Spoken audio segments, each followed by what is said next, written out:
Once upon a time, but within the memory of this generation, freight trains looked like this, remember? And passenger trains looked like this. It was the age of steam, when locomotives were big, black, and powerful, when they streaked through the countryside with their precious human cargoes, or with some 5,000 tons of freight in 80 or more cars strung out behind them. The locomotives burned coal or oil, but regardless of what fired their boilers, it was high-pressure steam that turned their drivers. Maybe they weren't burning fuel at peak efficiency when smoke belched from their stacks, but it made a pretty picture.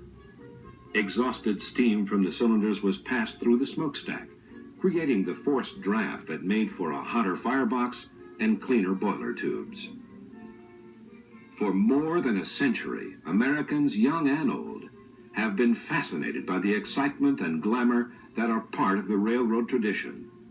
The power of locomotives, the pleasant thrill and sense of adventure inspired by the sound of a train whistle in the distance, the sight of endless rails stretching to the horizon, the mystery of far-off places. In their day, steam locomotives were a part of this romance of the rails, and in themselves represented the dynamic strength of the nation. They were living, moving power.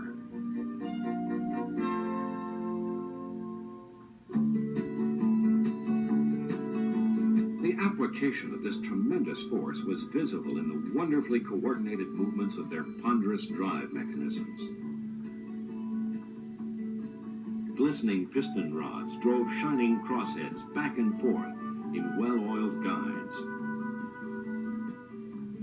Main rods exerted their relentless power on the main drive wheel, while massive side rods passed on the thrust to still more drivers.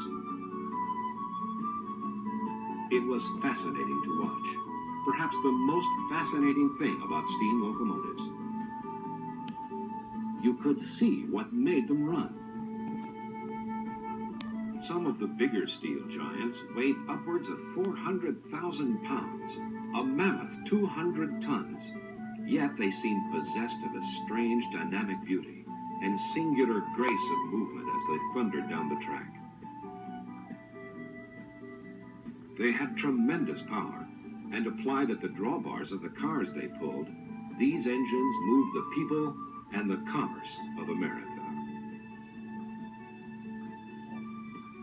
Under the skilled hands of dedicated enginemen and train crews, the railroads of America ran long trains, short trains, passenger trains, freight trains.